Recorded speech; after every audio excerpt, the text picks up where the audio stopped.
Movie के start में हमें एक कपल बेन और लोरा को दिखाया जाता है। आज इनकी एनिवर्सरी थी। इस एनिवर्सरी में ये लोग कुछ चेंज करने का डिसाइड करते हैं और समुद्र की सैर पर निकल जाते हैं। प्लान तो उनका यही था कि कुछ दिन ये लोग इस बोट पर एक दूसरे के साथ टाइम स्पेंड करेंगे और फिर वापस आ जाएंगे। लेकिन फिर लोरा को दूर एक बहुत ही खूबसूरत आइलैंड दिखाई देता है और वो बेन से उस आइलैंड पर रुकने की जिद कर लेती है।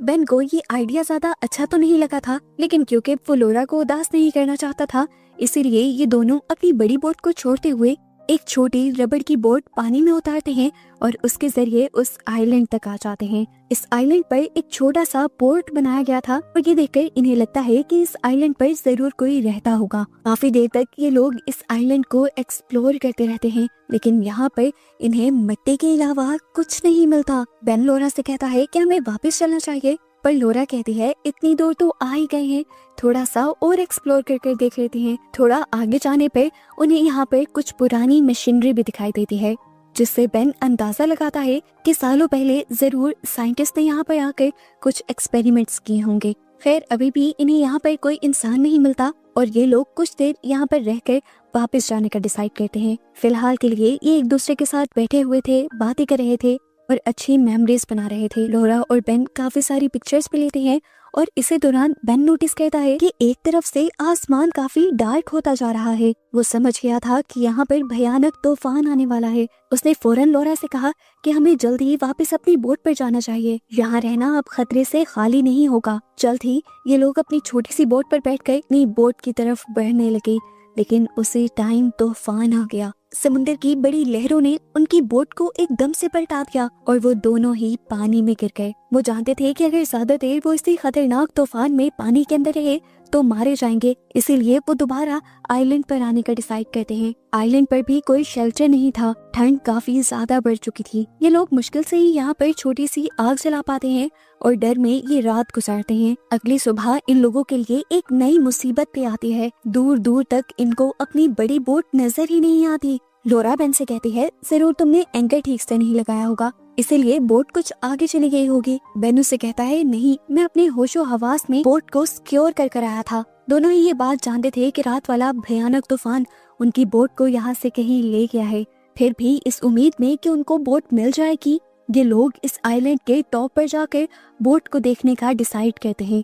पहाड़ियों के बहुत ऊपर भी चढ़कर इन्हें दूर दूर तक जब बोट नहीं नजर आई तो इन्हें वो सच्चाई कबूल करनी पड़ी कि इनकी बोट तूफान में कहीं जा चुकी है और ये लोग इस आइलैंड पर फंस चुके हैं। उस पर नई मुसीबत ये कि इनकी छोटी मशीन के इंजन का भी फ्यूल खत्म हो जाता है और इन्हें बोट को आगे चलाने के लिए पेडल्स का यूज करना पड़ता है। ये लोग इस टाइम अपने घर से बहुत ज्यादा दूर थे।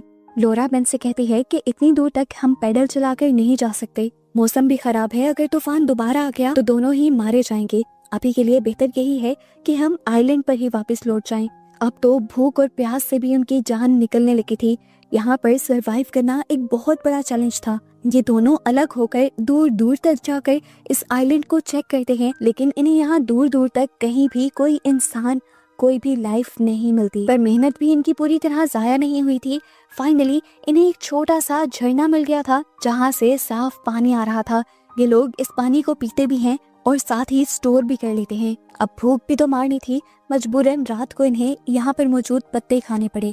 बगैर रेडियो और फोन के ये लोग किसी हेल्प को भी नहीं बुला सकते थे, तो इन्होंने यहाँ पर SOS साइन बनाने का डिसाइड किया। पर वो जानते थे कि ये SOS साइन बस लक की बात है, अगर कोई सालों तक यहाँ से ना गुजरा तो सालों तक कोई उनकी मदद को नहीं आएगा। इन्हें यहाँ पर फिर भी सरवाइव करना था। ये लोग यहाँ पर बने हुए स्ट्रक्चर्स को तोड़ते और मोड़ते हुए अपने लिए एक छोटा सा शेल्टर बनाते हैं और यहीं पर इन्हें एक कैन भी मिल जाती है जिसे ये लोग पानी स्टोर करने के लिए इस्तेमाल करने लग जाते हैं। दिन ऐसे ही गुजरते रहते हैं। हर रोज ये लोग लाइफ की तलाश में निकलते हैं पर कुछ नहीं मिलता। आज के दिन इन्हें इस आइलैंड के ऊपर 3 कब्रें नजर आईं और ये देखते हुए ये समझ गए कि पहले इस आइलैंड पर कुछ लोग रहा करते थे, पर अब वो लोग भी इस आइलैंड को छोड़कर जा चुके हैं। लोरा तो टूट चुकी थी, पर बेन उसे समझाता रहा कि हम हिम्मत नहीं हारेंगे, एक दिन जरूर कोई हमारी मदद को आएगा। काफी दिन से खाना ना खाने की वजह से लोरा बेहोश भी हो जाती है और बेन उसे अपनी पीठ पर उठाते हुए अपनी हट के अंदर वापस लेकर आता है। सुबह में जब लोरा को होश आता है तो लोरा कहती है, हम लोग सिर्फ इस उम्मीद पर जिंदा नहीं रह सकते कि कोई हमें बचाने आएगा, हमें अपने आप को जिंदा रखने के लिए भी हिम्मत करनी होगी। ये कहकर वो यहाँ से कुछ लकड़ियाँ उठाती है और उन्हें शार्प करने लग जाती है। इसका इरादा था कि वो लोग हंटिंग करेंगे। अपनी बोट पर बैठते हुए ये लोग इस आइलैंड के दूसरे हिस्से पर पहुँचते हैं, जहाँ पर इन्हें बहुत सारे पेंगुइन्स दिखाई देते हैं। लोरा को इन्हें देखकर रोना भी आ गया था। उसने पहले कभी किसी मासूम की जान नहीं ली थी, पर अब ये करना उसके लिए मजबूरी था। इन लोगों ने आज पेंगुइन का शिकार किया और इतने दिनों में पहली मर्तबा पेट भर कर खाना खाया। खाना खाने की वजह से इनकी बॉडी में अब ताकत भी आ गई थी और इन्हें नई हिम्मत मिली थी। इनकी जिंदा रहने की उम्मीद भी बढ़ गई थी। बेशक इन्हें यहाँ पर सरवाइव करना आ गया था, लेकिन इन्हें अपनी दुनिया में वापस भी लौटना था। और हर रोज उनकी वो उम्मीद मर जाती थी कि आज कोई हमें रेस्क्यू करने के लिए आएगा।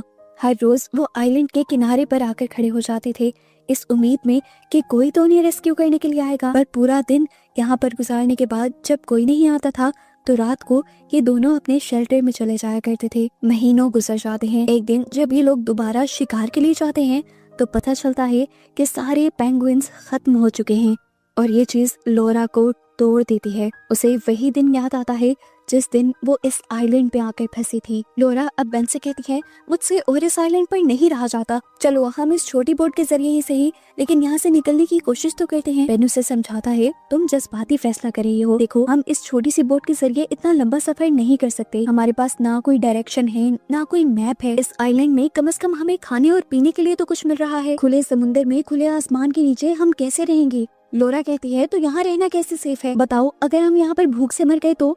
इसी रात इनकी बहस के दौरान इन्हें दूर से आती एक लाइट नजर आती है। वहाँ पर एक शिप थी।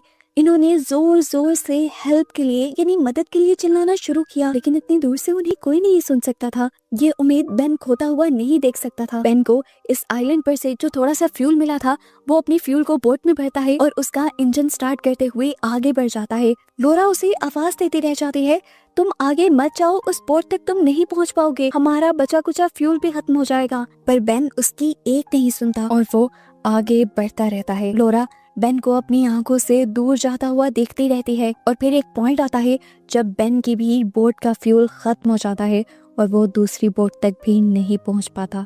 यहाँ लोरा आइलैंड पर उसका इंतजार करती रही, लेकिन बेन फिर लौटा ही नहीं। कई दिन गुजर गए। लोरा ने तो अब बेन के आने की उम्मीद भी छोड़ दी थी और अब उसने फैसला किया था कि वो अपने सर्वाइवल के लिए खुद कोशिश करेगी। एक सुबह जब लोरा सोकर उठती है तो उसके दरवाजे पर कोई नॉक करता है। बाहर जाकर उसने देखा कि ये बेन था जो बुरी तरह जख्मी हुआ हुआ था। लोरा को अपनी आंखों पर यकीन नहीं हुआ। वो बेन को खींचते हुए अंदर ले आई। उसकी टांग और पूरा जिस्म बुरी तरह जख्मी थे।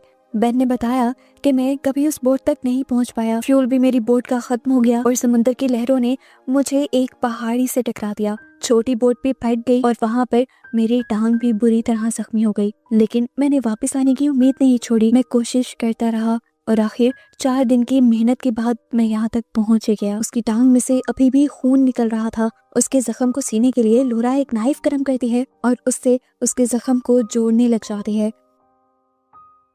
दर्द इतना ज्यादा था कि बेन बेहोश हो गया। बेन की हालत देखकर वो समझ गई थी कि बेन की बॉडी का तकरीबन आधा खून जाया हो चुका है और अब सारा सर्वाइवल उसी के हाथ में है। लोरा ने हार नहीं मानी।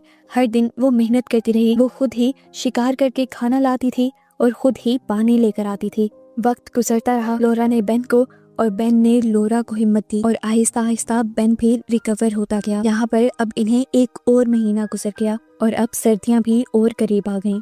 इस आइलैंड पर अब बर्फ जमने लगी थी। लोरा जानती थी कि इस आइलैंड पर वो लोग सरवाइव नहीं कर पाएंगे और इन्हें सर्दियों के बढ़ने से पहले ही यहाँ से निकलना होगा। लोरा यहाँ से निकलने की तैयारी करने लग जाती है और बेन उसे कहता है कि मैं यहाँ से नहीं निकल पाऊंगा। इस टाइम वो बेन को कोई जवाब नहीं दे पाई थी क्योंकि बेन को समझाना मुश्किल हो रहा था आजकल। उसने फैसला किया कि जो भी करना होगा अब उसे अकेले ही करना होगा। एक दिन उसने बहुत सारा शिकार किया और बहुत सारा पानी इकट्ठा किया और फिर वो बेन के पास रखकर निकल गई इस उम्मीद में कि वो जरूर मदद लेकर लौटेगी। लेकिन जितनी भी दूर वो इस आइलैंड पर जाती, दूर दूर तक उसे कोई भी नजर न आता। ठंड इतनी ज्यादा थी कि अक्सर उसकी बॉडी जम जाती थी। 1 दिन 2 दिन यहाँ तक कि तीसरा दिन भी गुजर गया, उसे कुछ नहीं मिला। उसने हिम्मत हार दी। काफी देर तक तो वो यहीं लेटी रही, लेकिन फिर उसे याद आया कि इस तरह तो वो भी मर जाएगी और बेन भी मर जाएगा। हिम्मत करके वो थोड़ा ही आगे बढ़ी तो उसे उसकी मेहनत का फल भी मिल गया। दूर एक रेड कलर का छोटा सा स्ट्रक्चर था। ये एक रिसर्च स्टेशन था। इसे देखकर लोरा की आंखों में आंसू आ गए। उसकी बॉडी में पता नहीं कहां से लेकिन दोबारा इतनी हिम्मत आ गई कि वो भागकर उस स्टेशन की तरफ गई। अंदर जाने पर उसने देखा कि कोई इंसान नहीं था, लेकिन इस स्टेशन के अंदर सब कुछ था। खाना, हीटर, सोने की जगह, कपड़े, ब्लैंकेट, यहाँ तक कि यहाँ पर एक स्नो बोट भी थी। लोरा को अपनी आंखों पर यकीन नहीं आ रहा था। यहाँ पर उसे मैप भी मिल जाता है और वो फौरन से बेन को रेस्क्यू करने के लिए इसी बोट पर निकल जाती है। बेन तक पहुँचते हुए उसे रात हो गई थी। अपने हट के पास जब पहुंची तो उसे एक और बड़ा शौक लगा। इन्हीं सारी मुश्किलों को पार करने के बाद यहाँ पर एक बहुत बुरा तूफान आया हुआ था और उनका पूरा शेल्टर तबाह हो चुका था। बेन भी उसे कहीं नहीं मिल रहा था। उसे लगा कि उसने बेन को खो दिया है। काफी ढूंढने के बाद उसे बेन काफी सारी चीजों के नीचे दबा हुआ मिला। बेन की बॉडी पूरी तरह ठंडी थी और वो होश में भी नहीं आ रहा था। लोरा उसे खींचते हुए बोट पर ले आई और अपनी बोट को वो वापस ले आई उसी शेल्टर के अंदर। यहाँ आकर उसने बेन के सारे गीले कपड़े उतारे, उसके सामने हीटर चलाया और उसे गर्म कपड़े पहनाए। टेम्परेचर बेहतर होते ही बेन की हालत भी बेहतर होने लगी और आखिर उसे होश भी आ गया। उसने देखा कि लोरा उसके लिए खाना बना रही है। उसे अपनी आंखों पे यकीन नहीं आया। ये शेल्टर, ये गर्म कपड़े, ये खाना सब उसे ख्वाब लग रहा था। लोरा ने उसे हक किया और उसे यकीन दिलवाया कि ये सब सच है। फाइनली काफी अरसे के बाद उन्हें रहने के लिए एक नॉर्मल जगह और खाने के लिए नॉर्मल खाना मिल रहा था। खुशी से कि दोनों फूले नहीं समा रहे थे। ये लोग आज यहाँ पर डांस भी करते हैं और कुछ दिन यहाँ पर सुकून से रहते हैं। और फाइनली वो दिन भी आ जाता है जिस दिन उनके इस बुरे ख्वाब ने खत्म होना था। वो लोग इस रिसर्च स्टेशन के पास आती हुई एक बड़ी सी शिप देखते हैं जिसके अंदर साइंटिस्ट थे। अब उन्हें रेस्क्यू कर लिया जाता और उनकी ये मुश्किलें खत्म हो जाती। वो लोग बहुत ज्यादा खुश थे और बस उनकी खुशी को ही दिखाते हुए ये सर्वाइवल मूवी यहाँ पर खत्म हो जाती है, इस सबक के साथ कि अगर हम हिम्मत ना हारें तो किसी भी मुश्किल से निकल सकते हैं।